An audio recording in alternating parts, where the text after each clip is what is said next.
Investment risk అనేది market ఒడిదుడుకులకు లోబడి ఉంటుంది. ఇన్వెస్ట్ చేసే ముందు అందుకు సంబంధించిన వివరాలను క్షుణ్ణంగా తెలుసుకున్నాకే పెట్టుబడులు పెట్టండి. ఈ కార్యక్రమం నిపుణులు, అనుభవజ్ఞుల సూచనలు, సలహాల మేరకు మాత్రమే నడుస్తుంది. మీ పెట్టుబడులకు ఏబిఎన్ ఆంధ్రజ్యోతి ఎటువంటి బాధ్యత వహించదు. బిజినెస్ అప్డేట్స్ చూద్దాం. దేశీయ స్టాక్ మార్కెట్లు భారీ లాభాలు ప్రారంభమయ్యాయి. సెన్సెక్స్, నిఫ్టీ భారీ లాభాలు ట్రేడ్ అవుతున్నాయి. ఇక సూచీలపై జీఎస్టీ జోష్ కనిపిస్తోంది. నిఫ్టీ 25,000కు చేరువలో ఉండగా 1000 పాయింట్లు లాభంలో సెన్సెక్స్ ట్రేడ్ అవుతుంది. హీరో మోటార్ కార్ప్, మారుతి సుజుకి, అలాగే Bajaj auto, Bajaj finance, HUL షేర్లు లాభాలు ట్రేడ్ అవుతున్నాయి. HCL tech, Larsen, doctor Reddy's labs షేర్లు నష్టాలు కొనసాగుతున్నాయి. ఓవరాల్ గా ఈ రోజు మార్కెట్స్ కి సంబంధించి వారి విశ్లేషణ తెలియజేసేందుకు బిజినెస్ అనలిస్ట్ వివేకే ప్రసాద్ గారు లైవ్ లో సిద్ధంగా ఉన్నారు. Good morning sir. Good morning. Sir, ఇవాళ మార్కెట్ పుంజుకోవడానికి అమెరికా, రష్యా మధ్య జరిగిన చర్చలే కారణమా, లేక ఇంకా ఏమైనా కారణాలు ఉన్నాయా అని అంటారా? అమెరికా, రష్యాల మధ్యన జరిగిన చర్చల మూలంగా ఇండియాకి రాబోయే రోజుల్లో ఇబ్బందులు తగ్గచ్చు తప్పితే పెరగడానికి అవకాశం లేదని తెలియటం ప్రధాన భూమిక వహించిందని చెప్పాలి. అలాగే దాంతో పాటు అంటే మనం ఎలాగూ 50% టారిఫ్ వేసినా కూడా నిలబడగలము, ఎదుర్కోగలము, మళ్లీ జయించగలము అనేటువంటి ధోరణి భారత్ ప్రదర్శించడంతో ప్రస్తుతానికి మిగతా అమెరికా కానీ యూరోపియన్ కంట్రీలు కానీ వేరొక గత్యంతరం లేదు. అంటే మరీ తాడు తెగేదాకా లాగితే తెగిపోతుంది, తెగిపోతే మళ్ళీ అతికించడం కష్టం అని తెలుసు కాబట్టి కొద్దిగా వాళ్ళు కూడా స్లో అవక తప్పదని వాళ్ళు తెలుసుకున్నారు, మనము తెలుసుకున్నాం. ఇప్పుడు మనం లేనిపోని గడుసుతనం ప్రదర్శిస్తూ ఇంకా అగ్రెసివ్ గా వెళ్దామంటే అది మన ఇండియన్ గవర్నమెంట్ చేయకపోవడం చాలా మంచిది. అంటే ప్రజల హితం కోరి వాళ్ళ మీద పోగు కొట్టాలనే ప్రయత్నం చేయడం లేదు, కానీ ఎదుర్కోవడానికి మాత్రం రెడీగా ఉన్నామని చెప్పడం చాలా ముఖ్య ఉద్దేశం. అది మొట్టమొదటి కారణం. అలాగే ఇంకొకటి ఏంటంటే ఇప్పటి వరకు ప్రభుత్వమే ఖర్చు పెడుతూ భారతదేశం యొక్క ఎకానమీకి ఊతం ఇవ్వడానికి ట్రై చేస్తూ వచ్చింది. అంటే ఇప్పటి వరకు వచ్చిన జిఎస్టీ గురించి పక్కన పెడితే జిఎస్టీ కన్నా కూడా ఇంకొక భూమిక ఎల్ఎన్టీలో ఉన్నటువంటి సిఇఓ గారు చెప్పడం ఏంటంటే అంతకు ముందులాగా కాకుండా ప్రస్తుతం క్యాపిటల్ ఎక్స్పెండిచర్ లో ప్రైవేట్ సెక్టర్ కూడా ముందుకు వస్తుందని చెప్పారు. అది చాలా వెల్కమ్ డెవలప్మెంట్. ఇప్పుడు కూడా ఏ కంట్రీలోనైనా ప్రభుత్వ పరంగా చేసే పెట్టుబడులు ప్రధాన భూమిక వహిస్తే దాని తర్వాత ప్రైవేట్ సెక్టర్ కూడా ముందుకు వస్తే ఎకానమీ ఆపటం ఎవరి వల్ల కాదు. ప్రస్తుతం ఆ రెండో స్టేజ్లోకి వచ్చింది కాబట్టి నా ఉద్దేశం ప్రకారం అమెరికా, రష్యా కారణం కాదు, జిఎస్టీది ఒక కారణం. కానీ దానికన్నా కూడా ప్రైవేట్ క్యాపెక్స్ మళ్ళీ స్టార్ట్ అవడం అనేది చాలా వెల్కమ్ చేశారు. ఈసారి వచ్చే ర్యాలీ ఎక్కువ రోజులు నిలబడడానికి అవకాశం గట్టిగా ఉందని చెప్పొచ్చు. రైట్ సార్, ఫస్ట్ కాలర్ రెడీగా ఉన్నారు. కృష్ణారెడ్డి గారు కాల్ చేస్తున్నారు. Good morning sir. Good morning sir. Good morning. నమస్తే సార్. సార్, ఈ ప్రెజెంట్ రేట్ లో PG Electroplast, PNB housing finance తీసుకోవచ్చు సార్?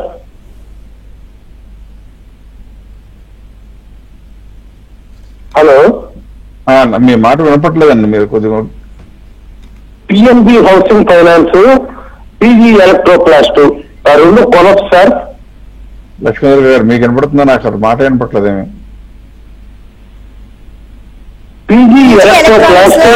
కొనొచ్చా అని చెప్పేసి అడుగుతున్నారు సార్. ఏ కంపెనీ అన్నా? PG electronics. పీజీ ఎలక్ట్రానిక్స్, అది పీజీ ఎలక్ట్రోప్లాస్ట్ అయి ఉంటుందండి బహుశా అడిగింది మీరు. పీజీ ఎలక్ట్రోప్లాస్ట్ ఏంటంటే వచ్చినటువంటి ఇబ్బంది కంపెనీలో పెర్ఫార్మెన్స్ కొద్దిగా బాగానే ఉంది కదా అనుకుంటే ఈసారి ఇచ్చిన పెర్ఫార్మెన్స్ బాగాలేకుండా ఇవ్వటమే కాకుండా ఆ కంపెనీలో కార్పొరేట్ గవర్నెన్స్ అంటే ప్రభుత్వ కంపెనీ నడిపే వాళ్ళు ఎప్పుడు కూడా నీతివంతులు అయి ఉండాలి.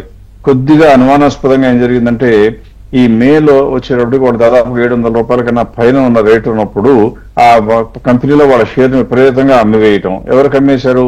సింగపూర్ గవర్నమెంట్ కి అమ్మారు. అంటే యూజువల్ గా చెప్తే టెక్స్ట్ బుక్ లో డెఫినేషన్ ప్రకారం పంప్ అండ్ డంప్ అంటాం.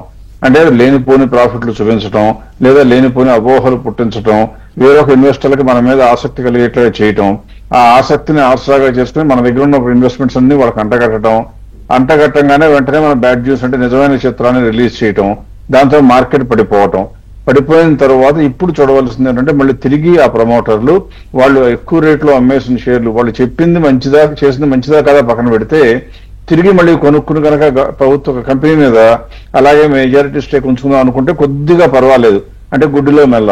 అంతే తప్పితే ఇటువంటి చర్యలు చేపట్టే ప్రభుత్వ మేనేజ్మెంట్ ఉంటే ఆ కంపెనీలో రిటైల్ ఇన్వెస్టర్స్ కనుక చేతులు పెడితే మనం కాలిపోతాం. కానీ బాగుపడే ప్రమోటర్లు ఆ ఇన్సైడర్ ఇన్ఫర్మేషన్ మాత్రమే అవుతుంది. ఇదంతా కూడా మనం అనుమానించింది కనుక నిజం అయితే, కానీ అలా అని వాళ్ళకి ఆ ఆస్తులు అమ్ముకునే అధికారం ఉండకూడదా అంటే ఉండాలి ఖచ్చితంగా. కాబట్టి ఈ కంపెనీ గురించి రిటైల్ ఇన్వెస్టర్స్ ఎక్కువ భజన పడే బదులు తగ్గింది కదా అని కొనుక్కునేటువంటి ఆలోచన చేయకుండా ఉండటమే మన ఒంటికి మంచిది. ఎందుకు అంటే ఈ కంపెనీలో ఆ కార్పొరేట్ గవర్నెన్స్ కనుక మోసపూరిత వాతావరణం ఉన్నది అని కనుక రూఢి అయితే మరీ అన్యాయంగా పడిపోతాయి. కాబట్టి రిటైల్ ఇన్వెస్టర్స్ కొత్తగా మాత్రం కొనడానికి ఏమాత్రం అర్హత లేని కంపెనీ అని చెప్పాలి. Right sir, next caller Kishan గారు కరీంనగర్ నుంచి కాల్ చేస్తున్నారు. Good morning sir. Very good morning madam. Prasad గారు నమస్కారం అండి. షార్ట్ టర్మ్ కోసం కరూర్ వైశ్య బ్యాంక్ ఏ రేట్ లో తీసుకోవచ్చు? ఇంకొకటి నా దగ్గర Karur Vysya bank short term కోసం కరూర్ వైశ్య బ్యాంక్ ఏ విధంగా తీసుకోవచ్చు? ఇంకొకటి చెప్పండి. నీల్ కమలు నా దగ్గర ఉన్నాయి ఒక 100 యావరేజ్ లో, నో లాస్ నో గెయిన్ ఉండాలా, ఎగ్జిట్ కావాలా? రిజల్ట్ నార్మల్ గా ఉంది కదా సార్.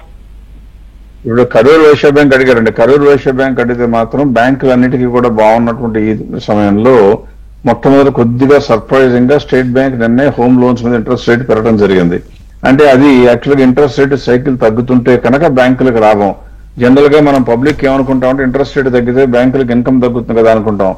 ఇన్కమ్ మూలంగా వచ్చే వాటా ఎంత అయితే వాళ్ళు పెట్టిన ఇన్వెస్ట్మెంట్స్ మీద ఇంట్రెస్ట్ రేట్ తగ్గితే వచ్చే లాభం ఎంత ఉంటుంది. కాబట్టి ఇప్పుడు కూడా ఇంట్రెస్ట్ రేట్ తగ్గేటప్పుడేమో బ్యాంకులకి లాభం త్వరగా ఏమాత్రం పైసా రిస్క్ లేకుండా వస్తుంది. అలా కాకుండా ఇంట్రెస్ట్ రేట్ పెరుగుతుంటేనే వీళ్ళ వ్యాపార పరిమాణం పెంచుకుంటేనే వస్తుంది. అందువల్ల బ్యాంకింగ్ సెక్టర్ కి ప్రస్తుతానికి ఛాన్సెస్ అయితే బాగున్నాయి. నెగిటివ్ కాదు, ఒక్క బ్యాంక్ ఇంట్రెస్ట్ రేట్ కొద్దిగా పెంచడం మూలంగా పెద్దగా కంగారు పడక్కర్లేదు. అది కూడా రిస్క్ వెయిటెడ్ ప్రకారం ఎవరైతే రిస్కీగా కనపడుతున్నారో వాళ్ళకే పెంచానన్నారు. అందువల్ల కరూర్ వైశ్య బ్యాంక్ కూడా బ్యాంకింగ్ సెక్టర్ లో ఉంది, కాకపోతే ప్రైవేట్ సెక్టర్. దీనికి మా అంచనా ప్రకారం 361 వరకు ఫెయిర్ ప్రైస్ ఉంది. అంటే ఇంకా దాదాపుగా 40% పెరగడానికి ఛాన్స్ ఉంది. సో ఏ రకంగా చూసినా కూడా మీరు ఖచ్చితంగా కొనుక్కోవచ్చు. రెండోది, మీరు నీల్ కమల్ అన్నారు, మీరు ప్రాఫిట్ ఆర్ లాస్ లేదు, దాదాపుగా నా కాస్ట్ లోనే ఉన్నానన్నారు. రిజల్ట్స్ బాగాలేదు అన్నారు. రిజల్ట్స్ బాగాలేదు అన్న మాట ఏంటంటే కొద్దిగా తగ్గితే కూడా బాగాలేదా, బాగా తగ్గితే బాగాలేదా అంటే మేము ఏం చేస్తామంటే ఎప్పుడు కూడా మార్జిన్లు తగ్గగానే కంగారు పడం. మార్జిన్లు తగ్గింది కనుక సిగ్నిఫికెంట్ గా తగ్గాలి. అంటే ఒకవేళ కనుక ఇప్పుడు చూడండి, మా యొక్క స్క్రీన్ లో చూపిస్తున్నాను, 4.42 ఉండేది క్రమంగా తగ్గుతూ లాస్ట్ క్వార్టర్ లో మార్చికి వచ్చేటప్పుడు 3.22% మార్జిన్ ఉంటే ఇప్పుడు మీరు స్క్రీన్ లో చూస్తున్నారు అనుకుంటున్నాను, అది ఇప్పుడు 3.01 అంటే 10% కూడా తగ్గలేదు. అది మార్జిన్ బాగా తగ్గిందా అంటే మేము తగ్గిందని అనము. ఎందుకంటే కంపెనీ పెరుగుతా మార్జిన్లు కూడా 100%కి 120%కి పెరగవు. కాబట్టి మార్జిన్లు కొద్దిగా స్టెబిలైజ్ అవుతుంటాయి పైన. So far as turnover కనుక పెరుగుతూ ఇక్కడ చూస్తే 3,100 నుంచి 3,400 దాకా క్రమంగా పెరుగుతూ వస్తుంది. టర్న్ ఓవర్ పెరుగుతూ మార్జిన్లు దాదాపుగా మెయింటైన్ అవుతున్నా కూడా మనం బాగానే ఉంది అనుకోవాలి. సో నా అంచనా ప్రకారం ఇది మీరు అమ్మవలసిన అవసరం లేదు, ఉంచుకోవాల్సిన కంపెనీగానే చెప్పాలి. ఇప్పుడు ఇంకా దాదాపుగా 400 రూపాయల వరకు పెరగడానికి ఛాన్స్ ఉంది. So you can probably stay investor, తొందరపడి అమ్మకండి. రైట్. అండ్ సార్, ఈ సమయంలో ఇన్వెస్టర్లు లార్జ్ క్యాప్ వైపు దృష్టి పెట్టడం మంచిదంటారా, లేకపోతే mid cap and small cap షేర్ల పైన దృష్టి పెట్టడం మంచిదంటారా? ఇది బహుశా మన ప్రోగ్రామ్ లో మనం చేస్తున్న అన్నింటిలోకెల్లా మంచి ప్రశ్న అవుతుందండి. ఎందుకంటే లార్జ్ క్యాప్ మిడ్ క్యాప్ మధ్య నుండి తేడా ఏంటంటే ఎప్పుడు కూడా మేము చెప్తా ఉంటాం, మేము కాదు చాలా మంది అనలిస్ట్ చెప్తారు, లార్జ్ క్యాప్ స్టాక్స్ అయితేనేమో ఫర్ వెల్త్ ప్రిజర్వేషన్, మన యొక్క ఆస్తిని కాపాడుకోవాలంటేనేమో లార్జ్ క్యాప్ లోకి వెళ్ళాలి. ఎందుకంటే స్టడీ కంపెనీలు, సేఫ్ కంపెనీలు, పెద్ద కంపెనీలు ఓవర్ నైట్ డిసప్పేర్ అయిపోవు. కాబట్టి అందులో ఒక 10-20 కంపెనీల్లో పెడితే మన పెట్టుబడికి భద్రత విపరీతంగా ఉంటుంది, బ్యాంకుల కన్నా కూడా చాలా ఎక్కువ ఉంటుంది. అలాగే ఒకవేళ అలా కాకుండా ఆస్తి ఏర్పరచుకోవాలండి, నేను ఇంకా చిన్న వయసులో ఉన్నాను, 45 ఇయర్స్ కన్నా తక్కువ ఉన్నాను, ఇంకా సంపాదించుకునే కెపాసిటీ ఉంది కాబట్టి అంటే వాళ్ళు లార్జ్ క్యాప్ వైపు మామూలుగా అయితే చూడకూడదు. వాళ్ళు కొనవలసింది మిడ్ అండ్ స్మాల్ క్యాప్ లో కనుక మంచి చూసుకొనుక్కుంటే త్వరితగతిన పెరుగుతాయి, ఆస్తి కూడా తొందరగా ఏర్పడుతుంది. అందువల్ల మిడిల్ ఇన్కమ్ గ్రూప్ కి లేదా లోవర్ మిడిల్ ఇన్కమ్ గ్రూప్ కి, మిడిల్ ఏజ్ గ్రూప్ కిను చిన్నవారికి మాత్రం యంగ్ గ్రూప్ కి ఏమో ఖచ్చితంగా మిడ్ అండ్ స్మాల్ క్యాప్ మంచిది. అయితే మార్కెట్ లో పరిస్థితులు ఎప్పుడు ఒకే రకంగా ప్రతి సమయంలో కూడా ఇదే సూక్తి వర్తించకూడదు. కాబట్టి వాళ్ళు ఏం చేద్దామంటే, నేను స్క్రీన్ మీద మీకు ఇప్పుడు ఒక ఇమేజ్ చూపిస్తాను. ఇక్కడ మీకు ఏం చేస్తానంటే 2010 నుంచి దాదాపుగా చూస్తే 2025 వరకు 15 సంవత్సరాల్లో మీకు ఒక గ్రాఫ్ వేసి అందులో గ్రీన్ కలర్ లో ఒక లైన్ పైకి కిందకి తిరుగుతున్నట్టుగా చూపించాను. అందులో గ్రీన్ కలర్ మీరు చూస్తే అర్థం ఏంటంటే గ్రీన్ కలర్ 0 కన్నా పైన ఉన్నది అంటే అర్థం ఏంటంటే ఆ సమయంలో మిడ్ క్యాప్ స్టాక్స్ బ్రహ్మాండంగా పెరుగుతున్నాయి నిఫ్టీ కన్నా లేదా లార్జ్ క్యాప్ కన్నా అని. అదే ఒకవేళ గ్రీన్ కలర్ కనుక కింద ఉందనుకోండి అంటే అర్థం ఏంటి, మిడ్ క్యాప్ కొద్దిగా వెనకపడితే లార్జ్ క్యాప్ బాగా పెరుగుతున్నాయని. ఇక్కడ మీరు చూసినట్లయితే 2011 నుంచి దాదాపుగా 14 వరకునేమో లార్జ్ క్యాప్ బాగున్నాయి, ఆ తర్వాత 14 నుంచి దాదాపుగా 18 వరకు చూస్తేనేమో మిడ్ క్యాప్ బాగుంది, తర్వాత మళ్ళీ లార్జ్ క్యాప్, తర్వాత మళ్ళీ మిడ్ క్యాప్. లేటెస్ట్ గా వచ్చిన మిడ్ క్యాప్ వాల్యూస్ చూస్తే 21 నుంచి మొన్నటి వరకు 24 ఎండింగ్ వరకు అంటే 3 సంవత్సరాల కన్నా ఎక్కువ మిడ్ క్యాప్ షేర్లే బ్రహ్మాండంగా పెరిగాయి. కాబట్టి చరిత్ర చెప్పిన పాఠాలే కనుక మనం తెలుసుకోవాలనుకుంటే ఇప్పుడు ఏం చేయాలి, మిడ్ క్యాప్ మీద ఇంకా ఆశలు పెట్టుకోవాలంటే ఆశలు చంపుకోవక్కర్లేదు, కానీ తొందరగా కొత్తగా ఆశలు పెట్టుకునే బదులు ఇప్పుడు నుంచి మాత్రం లార్జ్ క్యాప్ వెళ్ళడం మంచిది. So between large and mid cap చూస్తే నా అంచనా ప్రకారం నెక్స్ట్ 1-2 years లో గ్యారంటీ, 1-2 years కాకపోయినా కనీసం 6 months to 1 year లో మాత్రం నిఫ్టీలో ఉన్నాయి కానీ లార్జ్ క్యాప్ షేర్ కానీ పెట్టడానికి ఛాన్స్ ఎక్కువ. సో మీ ఫోకస్ మీకు మిడ్ క్యాప్ ఎంత నచ్చినా కనీసం మీ పోర్ట్ఫోలియోలో 50 to 60% అన్నా లార్జ్ క్యాప్ లో పెట్టుకుంటే మంచిది. మీరు 50 years and ప్లస్ అయితే, చిన్నవాళ్ళైతే కొద్దిగా రిస్క్ తీసుకునే నష్టం లేదు. ఇంకా కొన్ని రోజులు తాగితే ఆటోమేటిక్ గా మళ్ళీ మిడ్ క్యాప్ ప్రపంచం వస్తుంది కాబట్టి పెరుగుతాయి. కానీ కొద్దిగా పెద్ద వయసులో మాత్రం వారు మాత్రం కొద్దిగా లార్జ్ క్యాప్ వైపు దృష్టి పెడితే మంచిది. Right sir, next caller Srinivas Reddy గారు కాల్ చేస్తున్నారు హైదరాబాద్ నుంచి. Good morning sir. Good morning అండి. సార్ కొంచెం క్లియర్ గా అడగండి సార్ ని డౌట్. ఓకే అండి, ఓకే. హలో, చెప్పండి సార్. నా దగ్గర వోల్టాస్ ఉన్నాయండి, వోల్టాస్ షేర్స్. నేను 1430 కొన్నాను. అది ఈ మధ్య బాగా తగ్గింది కదా, మళ్ళీ ఈ రోజు కొద్దిగా పెరుగుతుంది. అది ఎగ్జిట్ కావాలన్నా ఉంచుకోవచ్చు అండి. మీరు చెప్పాలి, మీ voice is very very Sir, మళ్ళీ చెప్పండి. బ్యాడ్. వోల్టాస్ ఉన్నాయండి, వోల్టాస్ 1430 ఉన్నాయి. ఏమున్నాయండి? వోల్టాస్ 1430 కొన్నారంట సార్. ఓకే. సో ఇది ఇప్పుడు ఉంచాలా లేదంటే అమ్మేయాలా అని చెప్పేసి అడుగుతున్నారు.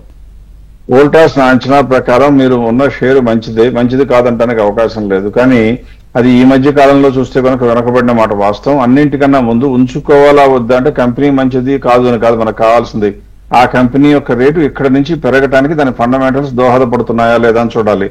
మా అంచనా ప్రకారం 1350 వస్తేనే అది ఫుల్లీ ప్రైస్డ్ కింద. ఇప్పుడు ఎంత ఉంది? దాదాపుగా 1400 దగ్గర ఉంది. అంటే మా అంచనా ప్రకారం మేము కనుక మీ పొజిషన్ లో ఉంటే కళ్ళు మూసుకుని వెంటనే అమ్మివేసి క్యాష్ చేసుకుని రెడీగా పెట్టుకుని మంచి షేర్లోకి మారుస్తాం తప్పితే ఈ స్టాక్ ను పట్టుకుని మాత్రం వేలాడడం. కంపెనీకి ఆ వర్క్న ఎంత పెద్ద పేరున్నా ఖచ్చితంగా ఈ సమయంలో మాత్రం అమ్ముకోవాల్సిన స్టాకే కానీ కొనవలసిన స్టాక్ మాత్రం కాదు. Right sir, next Bhaskar Reddy గారు కాల్ చేస్తున్నారు. Good morning sir. సార్ నమస్తే సార్. నమస్తే అండి. సార్ ఐఈఎక్స్ 260 రూపాయలు కొన్నాను సార్, 100 షేర్లు. బాగా పడిపోయింది. ఏం కొన్నారండి? ఐఎక్స్ ఎందుకు కొన్నారండి మీరు? పవర్ ఎక్స్చేంజ్ లో ఉన్న కంపెనీ ఇది.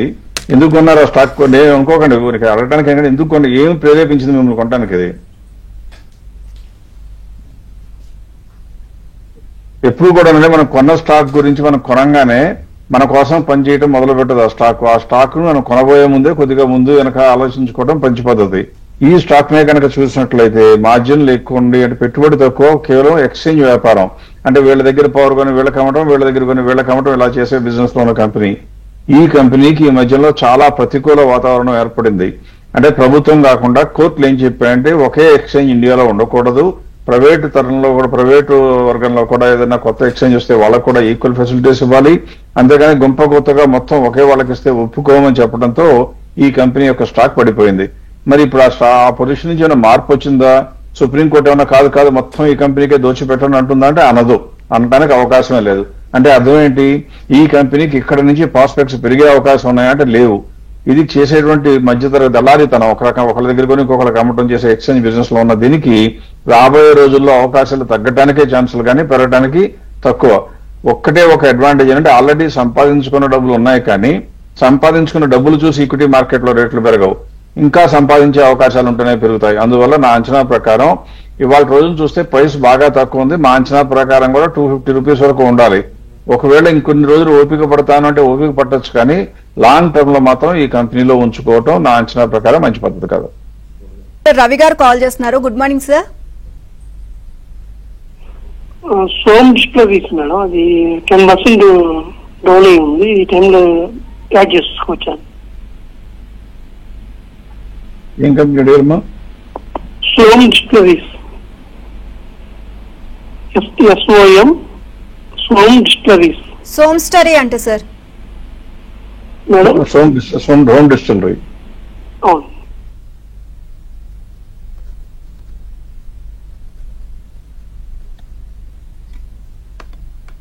డిస్టిలరీస్ కి ప్రస్తుతం ఇండియాలో పెరుగుతున్న ఇన్కమ్ ఉన్న టైంలో గ్యారంటీగా అవకాశాలు పెరుగుతాయండి. పెరగడానికి అవకాశం, తగ్గడానికి అవకాశమే లేదు.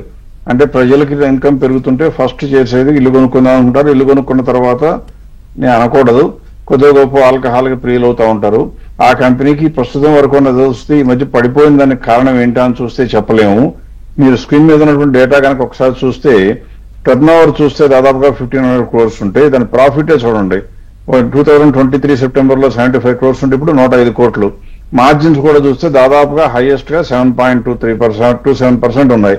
అంటే మార్జిన్లు పెరుగుతున్నా కూడా రేటు తగ్గడానికి కారణం ఈ మధ్య కాలంలో ఇండియన్స్ కి డిస్క్రిషనరీ ఎక్స్పెండిచర్ చేయడానికి అవకాశం తగ్గుతుందేమో ఇన్ఫ్లేషన్ మూలంగా అనుకున్న భయం అన్నమాట.